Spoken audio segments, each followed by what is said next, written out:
আবার যে খবরের দিকে নজর রাখবো, মুখ্যমন্ত্রী বাঁচতে কলকাতায় অমিত শাহ আগামীকাল তিনি কলকাতায় আসছেন এবং 8ই মে অর্থাৎ পরশুদিন বিধায়কদের সঙ্গে তিনি বৈঠক করবেন।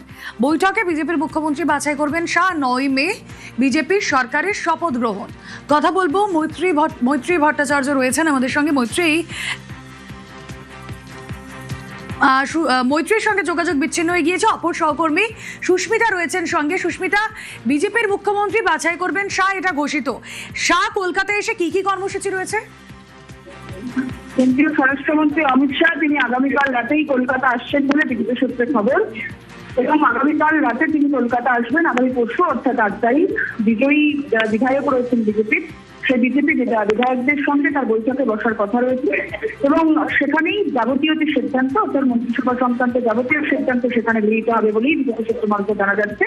আগামীকাল বিহার থেকে সরাসরি অমিত শাহ রাজ্যে আসছেন বলেই এখনো পর্যন্ত বিজেপি সূত্রে খবর। আগামী পরশু তিনি বৈঠকে বসবেন বিজয়ী বিধায়কদের সঙ্গে, এবং যেমনটা পূর্বেই শোনা গিয়েছিল 9ই মে বিজেপি সরকার প্রতিষ্ঠার যে শপথ, সেই শপথ গৃহীত হতে পারে। তেমনই মনে করা হচ্ছে 8ই মে সব সিদ্ধান্ত গৃহীত হওয়ার পর অমিত শাহের সঙ্গে বিজেপি বিধায়কদের বা শীর্ষস্থানীয় নেতৃত্বের যে বৈঠক, সেই বৈঠকের পরই সিদ্ধান্ত গৃহীত হওয়ার পর 9ই মে সরকারের যে শপথ, নতুন সরকারের শপথ, সেই নতুন সরকারের শপথ গ্রহণ অস্বীকার হতে পারে। বেশ,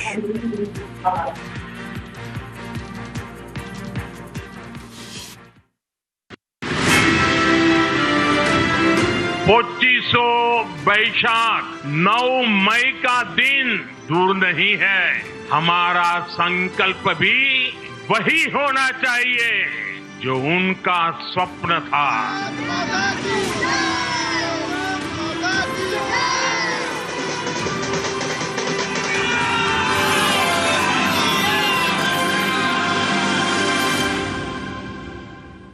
পশ্চিমবঙ্গে প্রথম বিজেপি সরকার, শপথ গ্রহণ 9ই মে। রবীন্দ্রনাথ ঠাকুরের জন্মজয়ন্তীতে উপস্থিত থাকবেন নরেন্দ্র মোদী, অমিত শাহ। থাকতে পারেন বিজেপি শাসিত সব রাজ্যের মুখ্যমন্ত্রীরাও।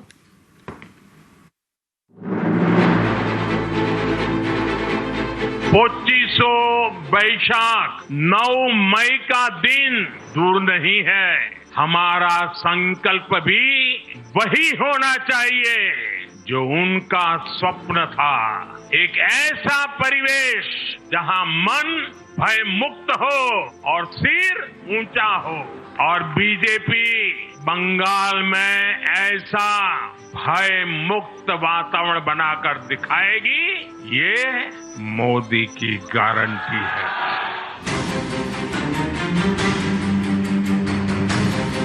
বাঙালি আবেগে শান, ভোটের পর এবার শপথেও। রবীন্দ্র জয়ন্তীতে শপথ গ্রহণ।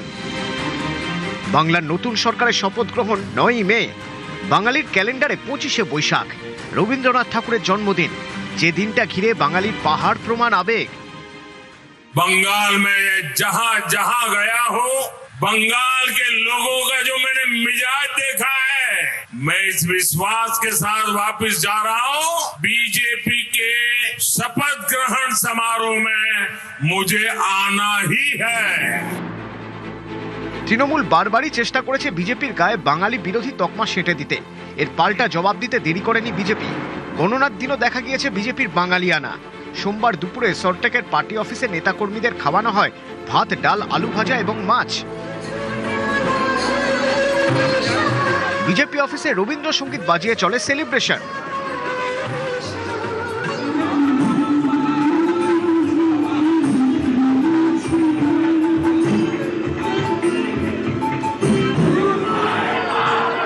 সোমবার সন্ধে নয়াদিল্লিতে বিজেপির সদর দপ্তর। বাংলার জয় নিয়ে অভিনন্দন জানান নরেন্দ্র মোদী। তখন তিনি একেবারে বাঙালি বাবু, পরনে ধুতি পাঞ্জাবি।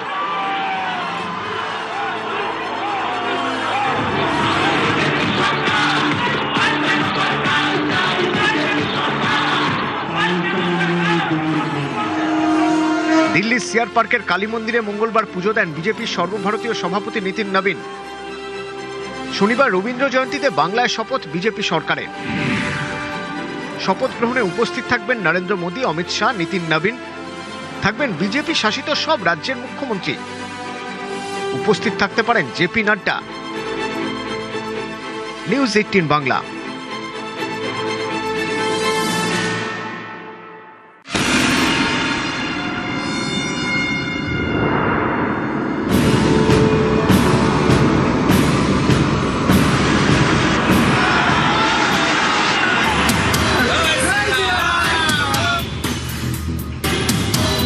জয়